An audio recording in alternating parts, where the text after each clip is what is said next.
Today, we're diving into an incredible case study in crisis leadership, and it comes from the ancient book of Nehemiah. We're going to break down, using the analysis of Dr. Tiberius Rata, how one man's response to terrible news didn't just define his legacy, it literally rebuilt a nation.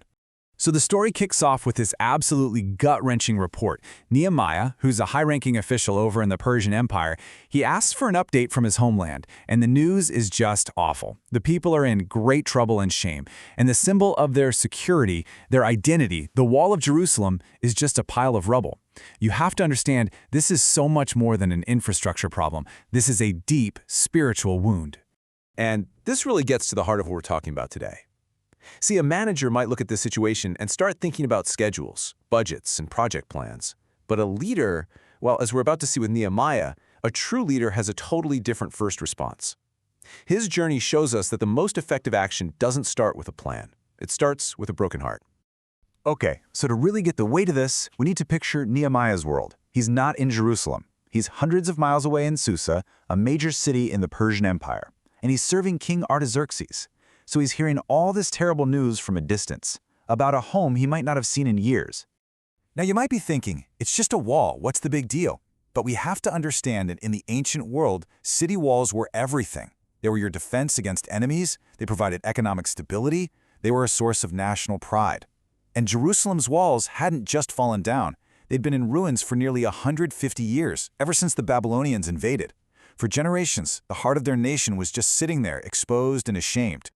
So how does Nehemiah react? What's his first move?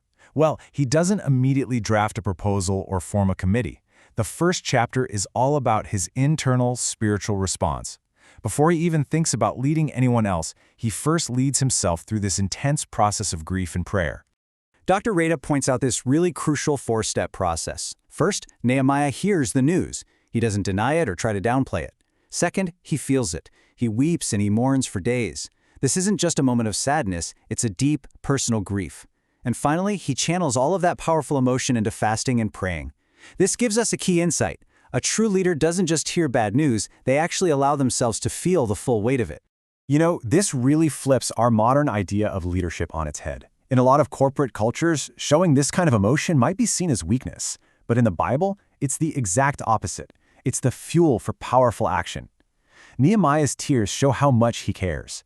And that puts him in the company of some of the most important figures in the entire biblical story. After weeping, Nehemiah turns to prayer. And it's not an afterthought, it's his main strategy. This quote from R.A. Torrey just nails why this is so important. Nehemiah gets it. He understands that any huge undertaking for God has to be powered by God. And that connection happens through prayer. In fact, he spent months in prayer before he ever said a word to the king. He also adds fasting to his prayer. The 5th century preacher John Chrysostom explains why this is so powerful. Fasting isn't about trying to get God's attention or twist his arm. It's about clearing your own mind, disciplining your body, and focusing your entire being on the problem at hand. It's a tool for getting incredible spiritual clarity. And his prayer isn't just some emotional outburst. It's incredibly structured. First, he starts by acknowledging who God is, his greatness, his power. Then he confesses sin. But he doesn't point fingers. He includes himself, saying, "We have sinned." Then he reminds God of his own promises from Scripture, and only then, after all of that, does he finally make his specific request for success. So after months of this private preparation, the mourning, the fasting, the praying, the moment for public action finally arrives. And this is where Nehemiah's private faith is about to become a very, very public risk. Now, to understand just how big this risk was, we have to talk about his job. Cupbearer sounds kind of minor, right? Like a waiter? Nope. It was one of the most trusted and powerful positions in the entire empire. This was the guy who tasted the king's wine to make sure it wasn't poisoned. He was the king's confidant, his last line of defense. He had a great life, a lot of privilege, and he was about to put it all on the line. And the risk was very, very real. In the Persian court, you did not appear sad in front of the king. It was seen as a sign that you were unhappy with his rule, which was basically treason. It could get you executed. Nehemiah's grief was so deep that it was written all over his face, and he knew this could cost him everything. So the king notices. He sees the sadness, and he asks this incredibly direct question. What are you requesting? This is it.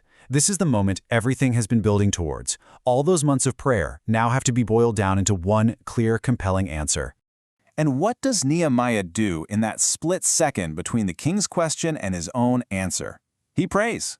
It might be one of the shortest prayers in the whole Bible, just a silent, instant message for help. It just goes to show how constantly he was relying on God. And his answer reveals that all that time in prayer had produced a seriously well-thought-out plan. He doesn't just ask, "Hey, can I go?" No, he asks for official letters for safe passage. He even asks for a letter to get timber from the king's own royal forest. I mean, he has thought through the logistics. He's ready. Amazingly, the king says yes to everything, so Nehemiah travels to Jerusalem. But his leadership challenge is really just getting started. Now he has to convince the people who've been living in the rubble to actually get on board with his mission. And I want you to notice his method here. It's brilliant. He doesn't roll into town with a big, flashy announcement. He spends 3 days just resting, observing, listening. Then, in the middle of the night, he goes out and secretly inspects the wall for himself. He gets his own eyes on the full scope of the problem before he says a single word to anyone. Only after he's done his homework does he gather the local leaders. And he doesn't lecture them. He puts himself on their level. You see the trouble we are in? He casts a vision, connecting the building project to restoring their dignity.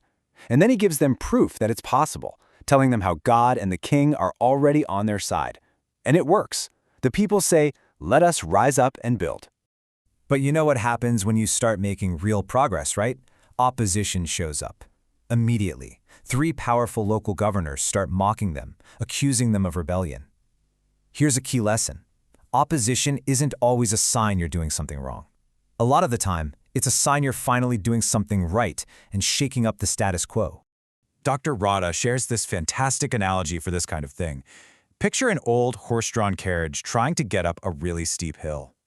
When the going gets tough, the driver yells out. He says, "First-class passengers, you can stay in your seats.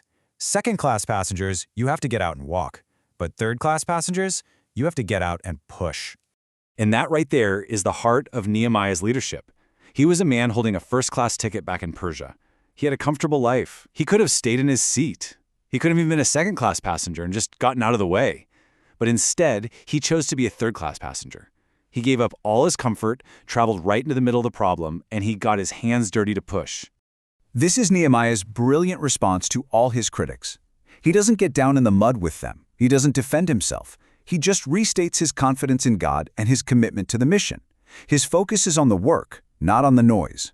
And that really leaves us with a final question for ourselves. It's easy to be a critic, a first-class passenger, just watching from the sidelines. It's even pretty easy to be a second-class passenger, someone who just gets out of the way. But leadership, the kind of leadership we see in Nehemiah, is about finding a hill that needs climbing, getting out of the carriage, and deciding to push. So where's that hill for you?